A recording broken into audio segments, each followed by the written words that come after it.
leader of the modern Islamic movement, but as a regular good brother. You know what I mean? So I'm studying him and all. I'm not only reading the books, but we have a different relationship than everybody, and I didn't realize it till, I tell you one time, when Isa, the European brother from out in Virginia that was with Imam Jamil's community, we was at program in London, and it was one of them big programs, all over the world, people there. And Dr. Siddiqui was telling me, just like at this program, we're counting on you, we got a lot to, because everybody played a part in the lectures. And my part is to unify this whole thing and make sense of it. Because everybody else was mostly intellectuals and da-da-da-da-da, and plus they didn't do any movement stuff. They talked movement stuff, but they didn't do any. Like the street player talked movement, but he never did no movement. Why never? They had the whole IEC, he had all them people, had everything, and he was praying in the street. Who would pray in the street when you can't build a community in the street, right? He kept them from praying. They just started praying at the IEC maybe 10 years ago. Before that, all of those 35 years, they never had they prayed out in the street. And none of the brothers liked it. And they was always telling me, why did you talk to him about the Iranian? I said, you talk to him. But anyway, so Dr. Kaleem Siddiqui, imagine, this is in 96. Do you really imagine when I went back in 97, everything has changed. They're taking me, I'm going all over South Africa, but I'm going to special places, way out in the woods. And the main places, the street prayer and all that crew is going to. After Dr. Siddiqui then said, this is the homeboy here. Why would 6 months later they send me to the woods and they got people that ain't nobody even said nothing about going to the big cities and everything. I mean, I go to the big cities every now and then. You know what I mean? What I'm trying to say is, you could tell with Crescent, you could tell with, what's the name of the program on TV, the black lady, you know, we've been talking. All of those is linked together. It was 1983 that I read in Crescent an article that was written about what we was doing in Denver, and it was from her. She was linked up, all these people was linked up around Dr. Kaleem Siddiqui, including me, the head of the Islamic movement. Remember all those great writings and all that? All right. So technically, he was our leader of that. That's why this creating a new global civilization of Islam. That's what it was about. We got to go all the way. That's what he was. He was a thinker. He used everything. He used that Salman Rushdie thing to blast into outer space. You know what I mean? So he created or developed Majlis Ashura Islamiyya Fi Britannica, the Islamic Parliament of Great Britain, with all kind of institutions. When we had the Bosnia programs, he had to study ways to have a Baitul Mal legally in modern times. The ulama hadn't even figured it out, and he had to figure it out. And they did it. So we collected money for Bosnia, and we sent it to Bosnia all during Here's the point I'm making.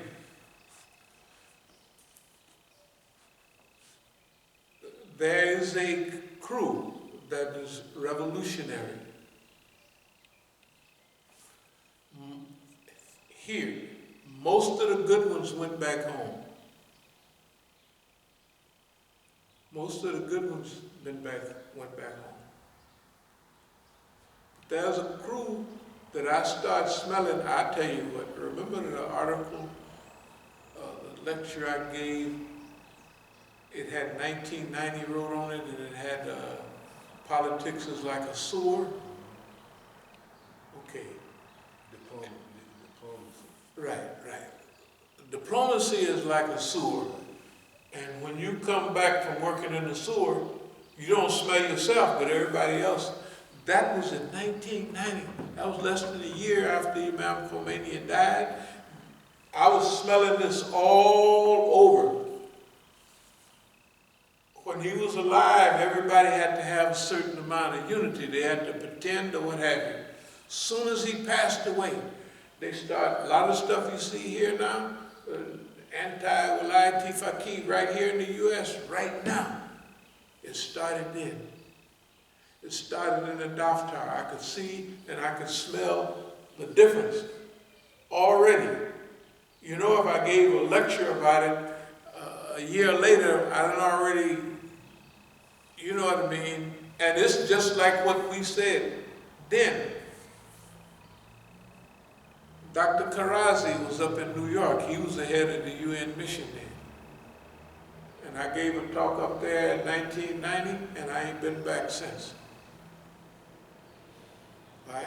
Because I was talking about one of the people that they loved. And I could tell they loved him. I was at the Daftar, and one of the guys I used to get stuff from, and what he was trying to say to me without, you're just a nigger, and you're talking about this great, you could imagine who I'm talking about. He died not long ago, well, a few years ago. And I picked his old card in 1987. Y'all don't remember when they had them, when the Revolutionary Guards, they sent, Reagan sent 2 pistols and a cake as a peace offering to the people of Iran, probably Imam Khomeini. Y'all don't remember that part, right? Nobody remembers that part anyway. So Imam said they had 2 Colt 45s. Then the Secretary of State, I'll tell you his name if any of y'all can think of the guy that was in at that time. You mentioned his name. Baker. Who? Baker. Was it Baker? Wasn't Baker, he had another name. Foreign minister. During Reagan administration in 87. Anyway, he just landed there in Tehran and wanted to talk to people. He brought those gifts with him. He wanted to talk. And I used to read Kehan International. You remember that? Kehan International is a newspaper in English and Farsi. And the guy that I used to love, gave good khutbahs and everything, all of a sudden he was running around in a defensive mode. I didn't do it, I said, why would you say that? Okay, so he was already talking with them.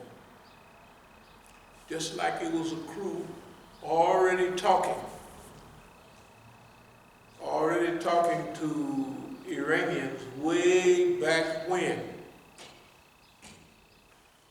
Okay, and there's these different crews over there had developed. Now, if y'all remember when Khatami was the president, does anybody remember when Khatami? Khatami, Dialogue of Civilization. So I wrote him, when we went to see him, I wrote him a note saying, what kind of dialogue, we have a question, what kind of dialogue are you going to have with people that have 500 years of bad behavior? So the note, the brothers was talking to him and said, this is from Brother Abdul Alim, because when he gave the answer, I'm the only one that he mentioned by name. So Khatami was the president. But Khatami wanted to be a bootlicker, like, you know. And the people around him wanted to be bootlickers too. I was at the IAC and he came over there once and gave a talk. And all the brothers, those with him, walked right by me and they didn't even say nothing. Oh, Imam Musa, our dear brother. So I said, okay, no problem. No problem, you know. Here's the thing.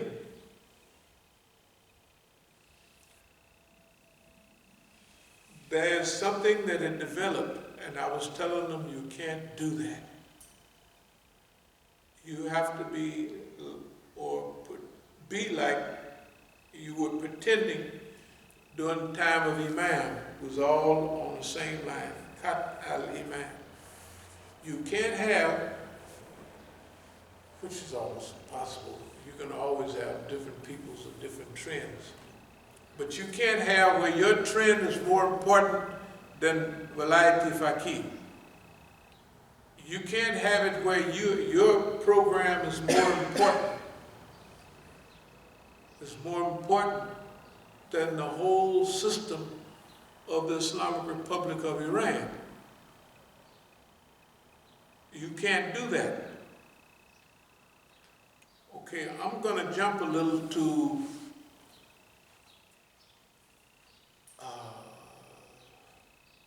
the crux of a lot of the matter. A lot of the matter is like this.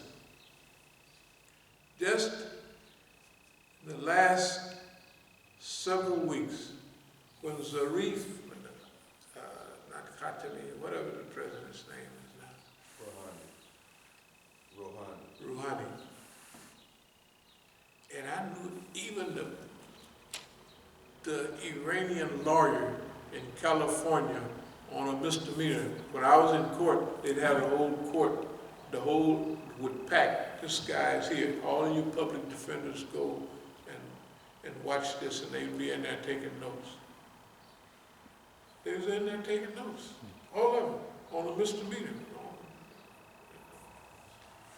So I showed them a lot of these pictures, and she said, oh, you got a picture of Khatami too, huh? In other words, her mother is one of the regulars from the old days, all the Islamic rituals and all of that. But she's a modern attorney, Iranian, speaks perfect Farsi, that she's at to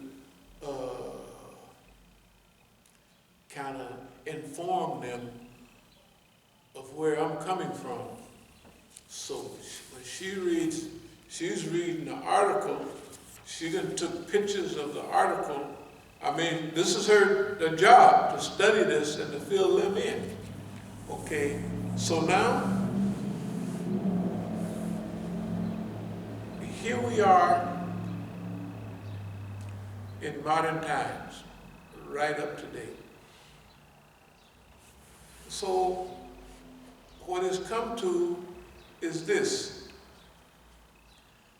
They have the environmental circumstances that are going on in Iran and around Iran. They have to feel like they're in charge, that they're in charge. This is where Mirandi then comes in. They have to have their expert, not me is the expert, but study the expertise. How many of them understood what was going on in Najaf and Karbala? Nobody. Nobody even mentioned it, right? Nobody even mentioned it.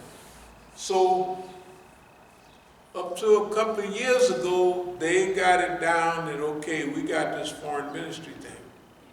This is what the capture of, not capture, but when I go to Iran, they take me out to a big apartment, 3, 4 story, like these apartments, like these big houses here, and I would be in the whole thing by myself.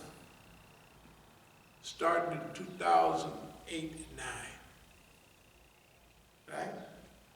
And they would have their people come to talk to me on the big programs. They would come and pick me up and take me to the program and take me from there so I wouldn't mix with the people too much. This started big time by 2011, big time. The camera and the big programs, the big new halls they have for it, it would come around, if I'm sitting right there, it would come around right there, stop, go back. And when one of the big sheikhs from Lebanon was his father was a good friend of mine, Sheikh Saeed Shaban. He was the head of the Islamic city of Tripoli, Tarablus. Maybe y'all never read about it. You'd read some of those old articles you would read about. And his father and I were good friends. His father came, or we brought him to our Masjid in 1986. You know, and he gave a talk, and we have a lot of pictures. Hashim was there, all the pictures. So anyway, I would see him in Iran sometime. We got to be, so evidently he talked a lot about me, and his son, who's a big sheikh now. You might have saw some of the pictures, you know, the sheikhs from Lebanon, they have the red and white turban, and they go like this. I have some pictures. So whenever we'd have a big conference, when he would see me, Balal, that's his son, that's the son's name. When he would see me, it would remind him of his father. And he would just shout out almost, Imam Musa, in a big crowd of thing. Everybody's quiet watching the thing. And so everybody would look, every time it would happen. That's the only time everybody was looking at me in the last 8 or 9 years. Because they was trying, their building at the University of Tehran, their new diplomatic corps for modern Tehran. But the diplomatic corps is being instructed by Dr. Karazi, who used to be up there, Zarif them, all of that crew. While they was here, they had to put up with me because I'm, you know, the main type of personality. And they didn't trust the other Negroes here. They just didn't trust them. They didn't trust them. I don't care what they said. They didn't trust them. Iranians run out to Gaithersburg. What the niggas, you'll see it from the southeast, hang around the Iranians, they run out there too. What are y'all doing in Gaithersburg? This is what I was thinking 30 years, 40 years ago about the Negroes. What are y'all doing way out here? You know. Anyway, I'm going to draw all this together. There's some points that are being made. Number one, we've been on the right road from day one. Number two, you get to a point to where the other team has consolidated their team. Like Karazi's team, Zarif's team, Khatami's team. You know, Khatami, where he's been on the house arrest. Tell the truth, you ain't heard of, where's the ex-president at? Ahmadinejad's not in the house arrest. What's the name Khatami doing in the house arrest? He was no good in trying to undermine everything, right? He really did want that, not peace in our time, but he really did want dialogue of civilizations. Cooperation. He wanted confrontation and cooperation. He wanted cooperation, big time. What about the other guy, the green movement over there? He wanted the same thing. All of them are the same crew. When Ayatollah Montezeri was brought down, he was supposed to follow Imam Khomeini. I don't know if you remember Ayatollah Montezeri, it's okay. So Ayatollah Montezeri,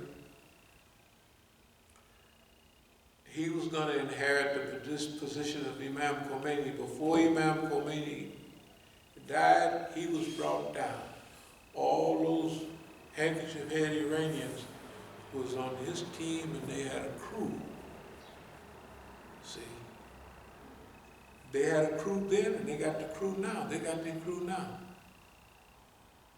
But now, what's happened to their crew?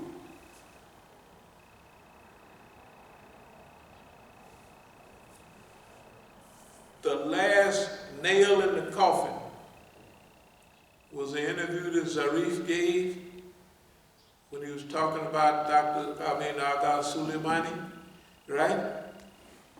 This is happening right now. This is pertinent right now. What I'm saying now is world pertinent right this minute. Okay. If we're not center stage, we on the stage, but big time. So, Zarif, Marzia, all of them. Remember when they busted me upside the head? What was they talking about? Marzia, Hashimi, keep her in the news, all the Iranians? Not one of them called Imam Musa to say, after all that love and affection, because the ones left here are tattletales and stooges. And now, everybody knows it. The Daftar, 100%. 100%. When the FBI came here, the FBI had stuff that come from them. Why would I know where the stuff come from? When I used to come back from Iran, they would ask me years ago, want to take a little something with you? So the question would be, how much do you want to take? And I would keep it down low, like 30,000 or something. Not no 50 or 100,000, because then you'd be getting out of hand. But you can say, well, the people donated, they help me, and I go places, which is true. When I go to those places, I take